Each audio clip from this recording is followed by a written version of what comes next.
Adrienne, thank you so much for joining me. How you doing today? I'm doing good, man. How you doing? I'm doing good. Thank you. Thank you so much for joining me. I really appreciate it. Yeah, yeah, I'm Um, happy to be here.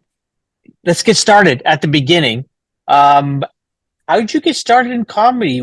How did you decide this is something you wanted to do?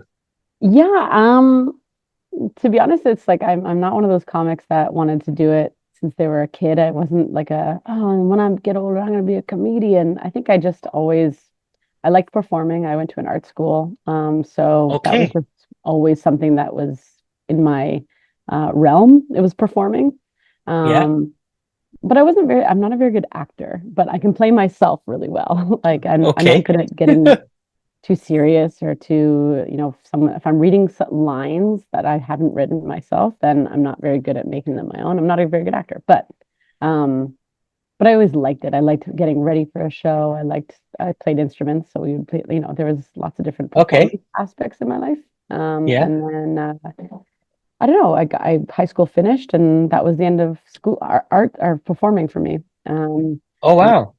went to university and I always I missed that part of it. I missed that aspect of my life. And I was I had just gone traveling and then I got back. I think I was in my, late 20s and one of my friends, I was telling her a story of my travels and she was like, you should try doing stand up. And it was kind of one of those moments where I was like, oh, that's actually a really cool outlet potentially for me. Okay. And it scared me and I liked that. Oh, wow. And so I was kind of like, okay, that could be a really cool new endeavor and let's try it out. So did you study, like, did you do fine arts at college or university or? Nope, nope, I did cocaine. I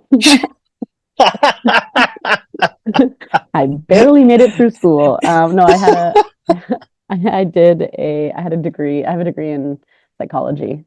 Somehow I somehow made well, it was a 6 year degree that I did in or 4 year degree that I did For in a six. degree. Fair So enough. took a couple years off. Wow. Yeah. What's an extra 2 years? It's a Do little you? addiction in your early 20s, you know? Yeah, absolutely. You say that I'm like images of my son who just started his first year of university go through my head. Sorry, pal.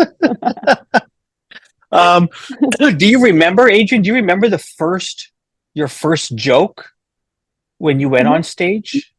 I think one of my first jokes was maybe one of my strongest jokes I've ever written. Yeah, like I still say it sometimes. It's this joke about my mom used to. I did a lot of when I started. I did a lot of, and still continue to, but I used to do a lot of autobiographical stuff, which I think is very common Sure. for comedians when they're starting out because it's basically storytelling of your life. Um, Yeah. so the material's already essentially there. And told a story about how my mom used to call my crotch my veggie. Um, and so that's what made me gay because vegetables were also called veggies. It was used interchangeably. So she'd be like, eat your veggies. So I was just following instructions. Uh, yeah, that was the first joke that I ever wrote that I remember thinking like that's a joke. Like there's a switch where the audience they have to follow me along and then there's a switch where it's revealed. That's like, the magic show. Um, When you're coming out to your mom, do you tell her this is why? yeah, this is why you did this to me. How did that first performance go? My first show was the best. I mean, I stacked the audience. I have a good crew of friends in my life, and Yeah. we run pretty deep. There was like I was in my Oh, that's 20s, so good. there was like 15 of us, 15, 20 of us. Like I remember like they were so stoked for me, and so they came to the show.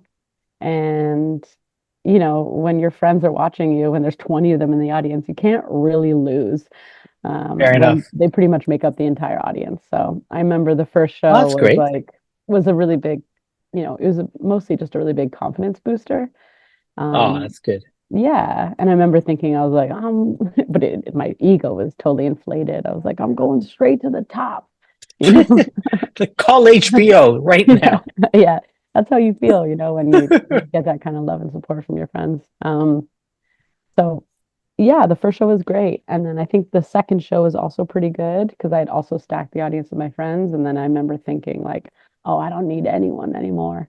And I And went to a then, show and then I bombed hard. But it was good. It was good because I'd had those first couple shows to show me that like yeah, you do have something here. yeah, You do enjoy this. How do you, the challenge at that point was how do you, I was really shy with an audience that I didn't know. Whereas when the audience was made up of all my friends, they already know I'm funny, so I'm relaxed. yeah. So it was about understanding. That was, I guess, the first introduction to understanding how am I going to bring my own level of self-acceptance to this? Because that's going to be the Mm. game winner here. That's the game, right? How long have you been doing this for now? I started in 2012, so it's been about 12 years. Okay, all right. Yeah. And I don't like in your mind, when first your friend, you come back from Europe and your friend tells you after you tell a story about your travels that you should try stand up. Hmm. And you try it. I don't know if you had a vision in your mind after your first couple of shows of where you wanted to be or what you wanted this to end up.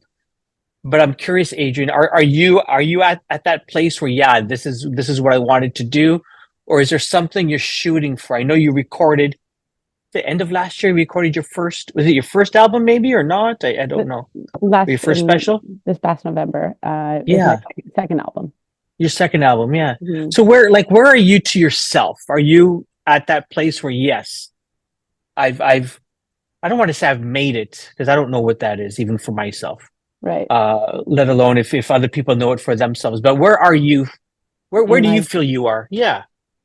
Yeah. Well, I mean, I think um, it's an interesting question because I think as entertainers, there's always this point where you think, oh, and then I'll feel like I've made it. And Yeah. the goalposts always change. So I think it's important to have goals and visions and, reaching Yeah. for the stars kind of energy. And like this can go, in my mind, this can go as big as I let it go. As much effort as I put in is probably as much as I'll get out. Sort of, kind of. I mean, it's the entertainment biz, so it's not necessarily true, but I think that, yeah. I mean, have I, making it like it keeps changing. When I first started, I was like, I want to be able to do a show where where none of my friends are at and it still goes well. So that was like the goal. And then the goal became, getting into the club scene. And then the goal became getting on TV. And then the goal became doing these festivals. So like the goals are always shifting and changing. And I don't Yeah. think you're ever gonna you feel a sense of I did it, I achieved it for Mm. maybe a couple days. Right? And then inevitably your mind shifts to like what's next. Yeah. I think it's a dangerous mindset to get in to think that you're going to eventually all of a sudden feel this level of I've made it. I don't think that happens. That makes sense. That makes sense. You said at the beginning that you start off with your own stories because that's what you know. Um, has your style changed? Yeah, yeah, of course. Yeah. Yeah, I think I mean my life's changed, so my Hmm. style is going to be changing. What I'm interested in, what appeals to me, what I think about changes, my philosophies change. So I think now I'm more interested in I kind of more of like a spiritual, philosophical, Eastern philosophical kind of bend to my stand-up, Oh um, wow.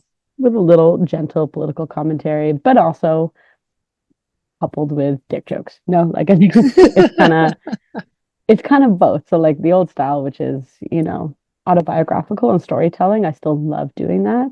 I think I'm just a little bit more focused now on and what does that story tell us and where can I take that and what is a lesson that I can interject, not a lesson, but a message that I feel resonates with me that I would like to share.